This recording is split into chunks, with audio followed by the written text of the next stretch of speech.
ఖమ్మంలో మంత్రి కోమటిరెడ్డి మాట్లాడుతున్నారు. ఇప్పుడు లైవ్ చూద్దాం.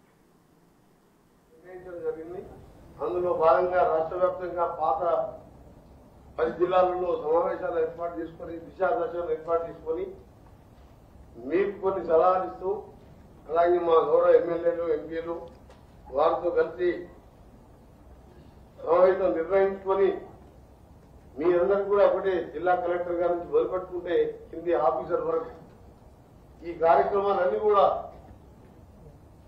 అర్హులైన ప్రతి పేదవానికి చెందాలే, అనర్హులైన వారికి ఎవరికి కూడా ఈ కార్యక్రమం రావడానికి వీలు లేదు. ఎక్కడన్నా అలాంటి అనర్హులకు ఇచ్చిన దానికి కలెక్టర్ నుంచి కింద వరకు మీరు ఎవరైతే టీమ్ గా వెళ్తారో వారే బాధ్యత వహిస్తారు. మేము క్లియర్ గా దాని మీద మీకు ఇన్స్ట్రక్షన్ ఇస్తున్నాం. మీకు అన్ని కూడా ఇన్స్ట్రక్షన్ మన సీఎం గారు కలెక్టర్ కాన్ఫరెన్స్ చెప్పడం జరిగింది. అందులో రైతు భరోసా అంటే అందరికి కూడా ఇవ్వడం జరుగుతుంది.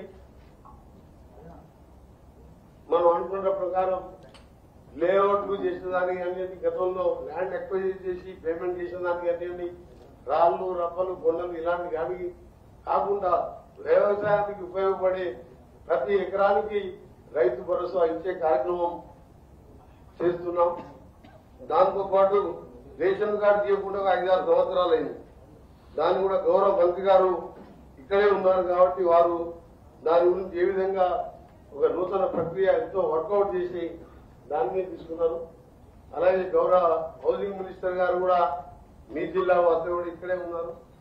వారు కూడా ఇందిరమ్మ ఇళ్ల గురించి మన గైడ్ లైన్స్ కానీ మనం చేసే కార్యక్రమాలతో పాటు ఈరోజు ఆత్మీయ భరోసా అనే కార్యక్రమం, ఇది బహుశా భారతదేశంలో ఎక్కడ కూడా ఈ కార్యక్రమం లేదు.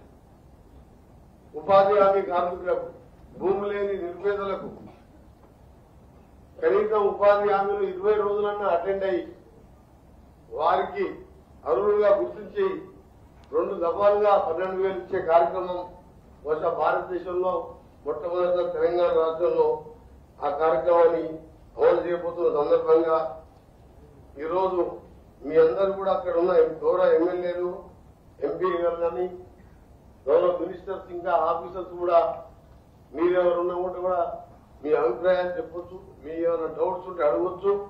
కానీ ఈ కార్యక్రమాన్ని మాత్రం మీరు ఈ 10 రోజులు అంటే 16వ తారీఖు నుంచి 26వ తారీఖు వరకు సమయం లేదు. అంటే మీరు ఉదయం వచ్చి సాయంత్రం వరకు కాదు, ఈ 10 రోజులు బాగా కష్టపడి ప్రతి గ్రామానికి వెళ్లి అర్హులను ఎంపిక చేయాలని. దీనిలో ఎక్కడ కూడా పొరపాటు సరిపోతుంది. గతంలో ప్రభుత్వం చూసిన ఎన్నికల ముందు జప్తిగా పోదొచ్చుకోలేదు. 10 లక్షలు దళితులకు ఇచ్చినా ఇంకే కార్యక్రమం ఇచ్చినా ఎమ్మెల్యే చేతికి ఇచ్చి ఎవరికి ఇస్తే వారికి ఇవ్వడం ఇది కాదు. ప్రజాపాలన అంటే పేదవాళ్ళ కోసం వచ్చిన ఈ పాలన, ఇందిరమ్మ పాలన. అందుకే దీనిలో చాలా జాగ్రత్తగా ఉండాలి. ముఖ్యంగా 2 కలెక్టర్స్ కూడా మేము మీకు క్లియర్ కట్ గా ఇస్తున్నాము. ఎక్కడ పొరపాటు జరిగినా ముఖ్యమంత్రి గారు కూడా ఆకస్మిక పర్యటనలు చేస్తానని చెప్పి చెప్పడం జరిగింది. 26 తర్వాత మీ గౌరవ డిప్యూటీ సీఎంతో మీ జిల్లా మినిస్టర్లతో పాటు ఇన్ఛార్జ్ మినిస్టర్ గా నా దృష్టికి వచ్చిన నేను ఏదైనా గ్రామాలకు పోయి ఇల్లు వచ్చిన వాళ్ళ లబ్ధిదారుల విషయాలు నేను కూడా తెలుసుకుని ఎక్కడ ఎవరైనా బిల్డింగ్ ఉన్న వారికి మళ్ళా ఈ ఇల్లు వచ్చినట్టయితే మొదటి బాధ్యుడు కలెక్టర్ అవుతారు. ఆ తర్వాత